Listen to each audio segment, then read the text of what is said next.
While we are nearing the official summer months here in North America, we all know what that means. No, it's not just beach time, but it's also golf season. Well, a few years ago, I took 12 members of ours out for lunch and a round of golf. The reason I wanted to do that was to ask them a very simple question. Do you or can you do business on the golf course? Well, it was really interesting. I had a local lawyer say, well, absolutely not.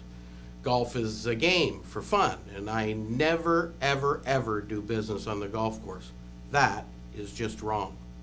So I went on and I asked him, well, why then did you join the local country club? He said, for golf and entertainment. I said, of course, just for you? Or do you entertain clients out here as well? He said he does entertain clients once in a while, but never, never, never non-clients trying to get their business. I then said, so you would say that because you were a new lawyer in town way back when, you felt it was good for business to join the local country club, or just for personal reasons? Well, okay, yes, I did, he said. And I said, have you ever had a new client come to you because you met them at the country club? He said, not because I met them here, but because they knew me from here. Well, I think that's exactly the same thing. I just said, maybe you got that client because you joined the country club. Okay, finally he amended his country club membership, did give him access to people. That probably led to new clients. Folks, most of the Fortune 500 companies in North America, when they're hiring their senior executives, do ask a question of, what's your handicap?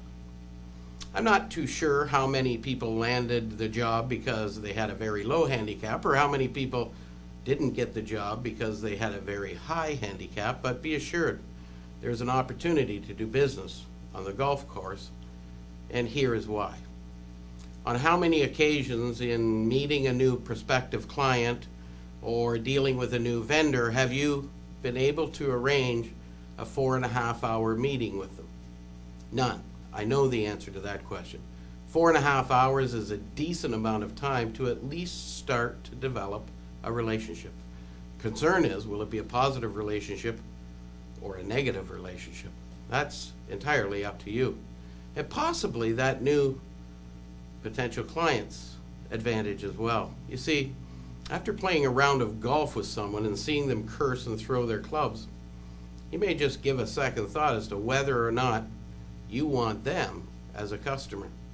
And worse, if you curse and you throw your clubs, well, that certainly gives them the opportunity or the impression that you are not maybe the right person for them to deal with as well.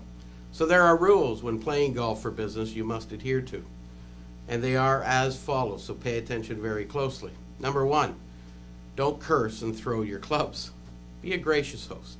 You don't have to let them win, but you also don't have to pretend you are a better player than you really are. 90% of amateur golfers in North America score over 100. Trust me, you're in very good company if you're up there. Number 2, don't start talking business immediately either. Pass the time of day, talk about family, everything else but business, and give them a chance to get to know you as a person, because it's about a relationship. You take the time to understand what kind of personality they are as well, and start real slow with the business talk. You should be good to go with some questions around business by about the 7th hole. And absolutely, unconditionally, stop talking shop after the 11th hole. And do not revise the business talk unless, of course, they do, until you're at the 19th hole, talking about the day and how everyone enjoyed themselves. And number 3, and when your guest arrives, it's a really good idea to have a little gift for them, and it needs to be golf related, even a sleeve of golf balls. Make sure they're good ones, not the Walmart specials. Be positive about their game all the way through the round of golf. Don't try and coach them at all. You're simply not that good. And most of all, make sure everyone has a really fun time. You got to be light. You got to laugh at yourself. And you gotta laugh even at them. And remember, be a very gracious host of the time they've given you, because 4.5 hours is a long time. Follow those 3 little rules, and yes, you could do business on the golf course as well. Sometimes really good business too. I'm Greg DeRocher, and that's A Moment for Business.